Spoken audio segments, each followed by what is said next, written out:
Frazier! Down goes Frazier! Hey, what's up with it, fam? It's Hot Boxing Minute, your favorite pharmaceutical engineer turned boxing analyst.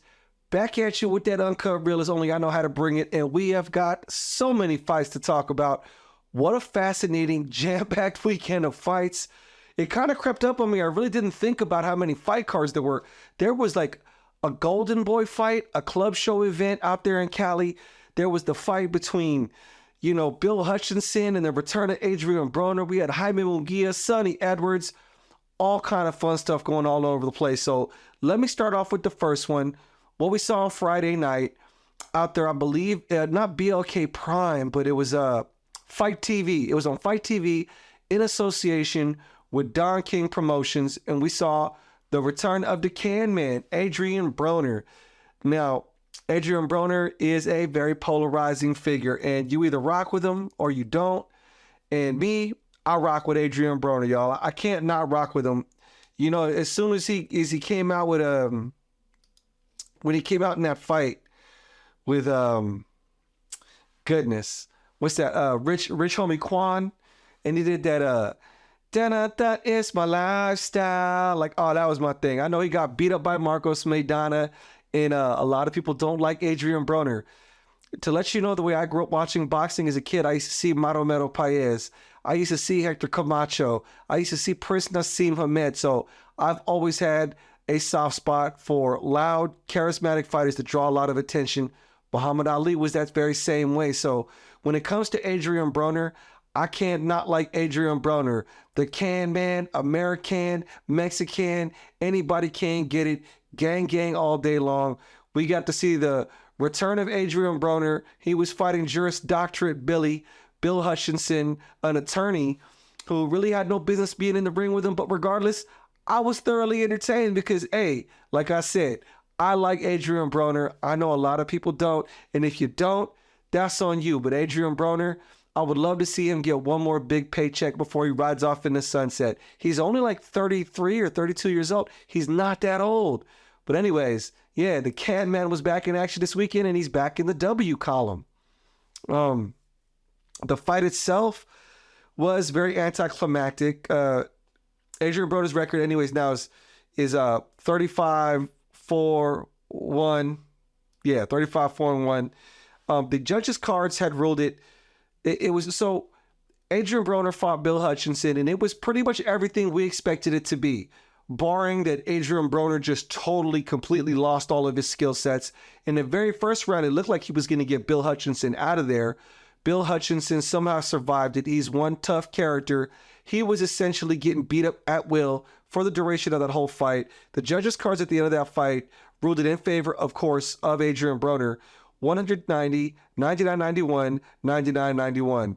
Clearly a dominant performance. It was very difficult to even give Bill Hutchinson a round. At the end of the fight, Adrien Broner said he wants to see Ryan Garcia at 140 pounds, but I do believe Ryan Garcia is going to be wrapped up in that possible title fight for the WBA strap with everyone's favorite other comedian, Rolly Romero. So I don't know if that fight's going to happen, but during the pre-fight build-up, Adrien Broner also called out Regis Prograis. There's a lot of dangerous competition there at 140 pounds, but hey, I'm down to see Adrien Broner get one last paycheck. Who do you think he should fight? Do you think he should fight Ryan Garcia next? Does he even qualify for a fight with him next?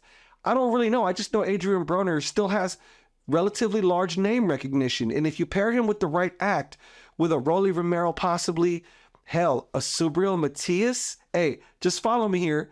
The name recognition alone of Adrien Broner is enough to sell that fight, I believe. You'd at least pack an arena with the people who want to see Adrien Broner. Most of them probably do want to see him get him stomped out, but he definitely has his diehard fans. I'm one of them. I rock with AB. Gang, gang for life. Anyways, I want Adrien Broner to do well. I have a lot of friends who don't like Adrien Broner, and if you don't like Adrien Broner, I'm not knocking you, yo. More power to you if you don't like Adrien Broner. I don't blame you for not liking Adrien Broner, okay? But I like Adrien Broner. So let's switch over from Adrien Broner to across the pond. My favorite British fighter from the UK, Sonny Edwards, got the wide unanimous decision win, 12 rounds over Andres Campos, just like I thought. Now, going into that fight, Sonny Edwards, Andres Campos, both of them weren't known for being heavy hitters. Andres Campos from Chile had only fought one time outside of Chile, so I figured it was going to be a unanimous decision win in favor of Sonny Edwards. There were some people in my comment sections in my community that were going for Andres Campos, and I'm not sure if it's because they really believed Andres Campos could actually pull it off against Sonny Edwards, or it's because they don't like Sonny Edwards. Sonny Edwards is a cheeky little fella who's very funny in front of a camera, who isn't exactly like you would think a typical 5'3" little skinny British guy that fights in the flyweight division at 115 pounds or 112 would act. But I like Sonny Edwards. The cards reflected his dominance in that fight. They were 117, 111 all across the board. Sonny Edwards defended his IBF flyweight strap for the 4th time successfully, or it might be the 5th. The other remaining champions in his division, Autumn Dalakian, Julio Cesar Martinez, both of whom I believe he beats. And of course, Bam Rodriguez with that WBO belt, and I do believe, or WBA, one of those two. And I think Bam Rodriguez and Sonny Edwards is the fight. They're both signed to Matchroom, and I think that is the fight boxing fans want to see. Sonny Edwards thus far has been relatively untouched in his fight career because of his elusive defense and his footwork. And if you're not a fan of the sweet science, you might not like Sonny Edwards, but boxing junkies and hardcore people that love the technical aspects of fighting like Sonny Edwards, and of course everyone loves Bam Rodriguez. The kid blew up on the scene when he beat up the Rat King and Carlos Cuadras. Sonny Edwards and Bam Rodriguez is the fight that we need to see. We need to put that pressure on Matchroom, put that pressure on Eddie, and get that fight. I want Sonny versus Bam Rodriguez, hopefully before this year is over. Let's cross the fingers on that one. Let's go out there to the West Coast after that one. There were some other fights on there. The return of Johnny Fisher. And the women fought on that card too, but I'm not going to go too much into the smaller fight cards that were on there. There's a lot of fights to cover, folks. Follow me here on this one. We're going to go out to the West Coast, Ontario, California. I was working media at this event. Golden Boy presents. The headliner was Jaime Munguia versus Sergey Derevyanchenko. And Jaime Munguia and Sergey Derevyanchenko gave us a candidate for Fight of the Year. Is anybody surprised? You shouldn't be. Jaime Munguia is one of those fighters that has great offensive tools. He has some defensive lapses which are exploitable, and it makes for a fun fighter that people want to watch. Jaime Munguia draws a crowd. That Toyota Center was packed. The fans from Tijuana, the fans from Southern California, the fans from the Inland Empire will follow Jaime Munguia to see him fight. And he had a great fight against Sergey Derevyanchenko. Personally, I scored it a draw. It was scored in favor of Jaime Munguia. He got a knockdown in that 12th round. But regardless, it was a back and forth affair. They were slugging it out from the first round to the last round with sways and momentum. And Jaime Munguia walked away with the dub. It's arguably his best win since Beefy Smith in 2018. The judges had it 115, 112, 114, 113, 114, 113 in favor of Jaime Munguia. And I believe that accurately reflects the stuff that was going on inside the ring. It was a close fight. There are a couple of people out there that didn't like the decision, but welcome to boxing. Anytime there's a close fight, people get upset. Jaime Munguia for the win. And so where does Jaime Munguia go after this win against Sergey Derevyanchenko? We saw the Jaime Munguia, which we're accustomed to seeing. He does have some defensive liabilities, which we believe are exploitable. He was getting cracked. I believe the 5th round was the best round for Sergey Derevyanchenko. But overall, Jaime Munguia weathered the storm. And Jaime Munguia is just one of those fighters that comes forward, cuts the ring off, and just likes to slug it out tough with you. He's definitely on his best moving forward towards you. And he got that win over Sergey Derevyanchenko. In that division, he's got names like Carlos Adames, names like Jermall Charlo, and Janibek Alamkanali. Any one of those would be a good fight. I don't really know what's next for Jaime Munguia, but I would hope at the very least he aims for one of those fighters. They were talking about a fight between him and Jermall Charlo earlier during the year. The talks on that disintegrated, but I think it's undeniable that Jaime Munguia is an attraction. He's a fun fighter to watch. His critics might disagree with him, but his critics are also the same people that'll tune in and watch a Jaime Munguia fight because it's going to be violent and there's a good chance there might be a stoppage. So Where do you think Jaime Munguia goes next after this win over Sergey Derevyanchenko? Let me know in the comments section. Let's chop this one up. And, you know, Sergey Derevyanchenko drops the match to Jaime Munguia. So in his last 7 fights, Sergey Derevyanchenko is 2-5.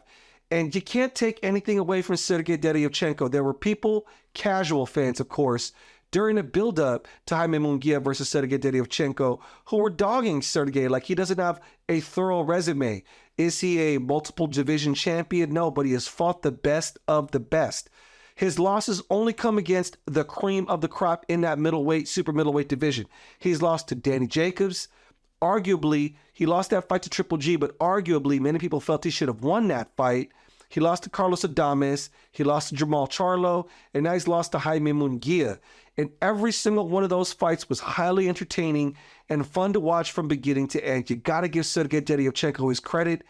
He just came in an era where there was just guys there that were just a slight bit better than he was, unfortunately. Some of those decisions could have gone either way. He reminds me of Obakar. The old school heads remember Obakar. Obakar was a welterweight who competed in the 90s, and he could have easily been a champion. He was always in the mix, always at the top of the rankings, but guess what? He fought in the 90s, and you know who he had to lose against? Felix Trinidad. He had to lose against Ike Corte. He had to lose against Oscar De La Hoya. So he's in there in the mix with a bunch of Hall of Famers. And if I'm not mistaken, he never won a title, but just like Sergey Derevyanchenko, Obakar always had fun, tough fights with the best of the best. And hopefully we see more of Sergey Derevyanchenko. His trainer, Andre Rozier, said that they're not done fighting, so we'll see what happens in the future with Sergey Derevyanchenko. Oh, the other fight card that was very entertaining on that event, Shane Mosley Jr. I like Shane Mosley Jr. Is he his dad? Shane Mosley Sr. Okay, I like Shane Mosley Sr. He isn't the dynamic kind of talent that his father, Shane Mosley Jr. was, but Shane Mosley Jr. is, I'm butchering this, y'all. Senior, Junior, okay. Shane Mosley Sr., Shane Mosley Jr., okay. Sorry, y'all. Shane Mosley, get this. So, Shane Mosley Jr. fought this weekend. I like Shane Mosley Jr. He's flawed. He's not exactly a dynamic multiple division champion like his father, Shane Mosley, was. Shane Mosley, if you don't remember, was a legend in the 135 division, moved up to 147 and gave us classic fights. His son, his record is currently, I believe it's 20-4 with 11 knockouts. But his son is entertaining. His son is all heart and has a great motor. He just scored a 7th-round stoppage over Demetrius Ballard in a very entertaining fight. It was a little bit slow at the very beginning for the first few rounds, but once it picked up in the 5th, Demetrius Ballard was just getting ate up. And that's the 3rd win in a row for Shane Mosley Jr. He has beaten Gabe Rosado. He beat Mario Lozano. Now he's got Demetrius Ballard in a very tough, fun fight. I want to see Shane Mosley Jr. again in another fight if possible. In the post-fight, he mentioned that he would like to get the winner of Erislandy Lara versus Danny Garcia. And shoot, if the kid wants it, give him those fights. Give him those fights. At the very least, you know he'll be entertaining in it. He trains over there at Wild Card and spars a lot over there with Freddie Roach. The kid is as tough as they come. Hell, let him fight Jaime Munguia next. Why not? I think they're all under the Golden Boy banner, if I'm not mistaken, but yeah, Shane Mosley Jr. got the win over Demetrius Ballard. For those of you that watched it, what did you think about the son of Shane Mosley? Let me know in the comment section, y'all. Let's chop this up. And let's switch over from that card. I told you I was going to be all over the place with this video, y'all. Teofimo Lopez out there at Madison Square Garden at the Hulu Center. Woo! Teofimo Lopez. You got to give it up to that man. Teofimo. Everybody out there was doubting Teofimo Lopez. Don't front. Most of us were. Come time for the fight, the betting odds were damn near 2-1 in favor of Josh Taylor. Teofimo Lopez played us all, y'all. He was talking crazy stuff in the media. He was saying Top Rank had this thing about black fighters and that he wanted to kill Josh Taylor in the ring. So he's definitely committed to the heel role. And he pretty much starched Josh Taylor in a virtuoso performance. And we definitely saw a very good look at the old Teofimo Lopez, but with more tricks up his sleeve. He really reminded me of like an athletic, elite skill level Emmanuel Augustus. His rhythm was unorthodox. He was athletic. He was explosive. You can tell Josh Taylor had a problem with his spacing. Josh Taylor couldn't get his timing right. Josh Taylor couldn't counter the counterpuncher, so to speak. And the cards were all over the place. 115, 113, 117, 11, 115, 113. Those 115, 113 cards, I didn't see those. More like 117, 111 was more an accurate reflection of what was going on in there. Josh Taylor maybe won about 2 to 3 of those rounds. Great performance from Teofimo Lopez. Teofimo Lopez is now lineal from 2 weight divisions. He's only 25 years old, unified in that lightweight. Now he's a champion at 140. He has the most accomplished resume of any one of the supposed 4 kings. So the world is Teofimo Lopez's oyster. He has any potential number of fights at 140 with the champions like Regis Prograis, obviously Subriel Matias. Maybe Devin Haney could move up. Who knows? He could take Rolly Romero. Teofimo Lopez looks like he's hell-bent on retiring for the time being. I don't know, folks. What did you think about Teofimo's performance? And what's next for young Gordo? Let me know in the comments section, y'all. Let's chop that one up. It was a stunning performance, y'all, by Teofimo Lopez. Josh Taylor dropped it. Josh Taylor got beat by Teofimo Lopez in a very one-sided manner. Josh Taylor made no excuses about it. He said the better man won that night. I don't know what to think about that performance from Josh Taylor. That's back-to-back bad performances from Josh Taylor. Many people believe he should have lost that fight against Jack Cattrall. At least the right decision was made this time. Josh Taylor mentioned that he wants to move up to 147 pounds. Maybe moving up another 7 pounds to a bigger division will help him out. But there's monsters in that division. You got guys like Virgil Ortiz Jr., Stanionis. Of course, you got the champions, Errol Spence, Bud Crawford. They've got a fight coming up. You got Boots Ennis. So Josh Taylor has his pick of murderers up there at 147 pounds. Should he decide to go up there, we'll see what he does in the near future. Boxing community, what did you think about Josh Taylor's performance in his fight against Teofimo Lopez? And how does Josh fare in the welterweight division should he move up there? Who should he fight at 147? Let me know in the comments section, y'all. Let's chop that one up. Anyways, y'all, I'm going to end the video there. This is Hot Boxing Minute, the future of boxing analysis on YouTube and TikTok. Don't hesitate to hit that follow button, hit that like button, leave a comment. Y'all know the deal. Peace.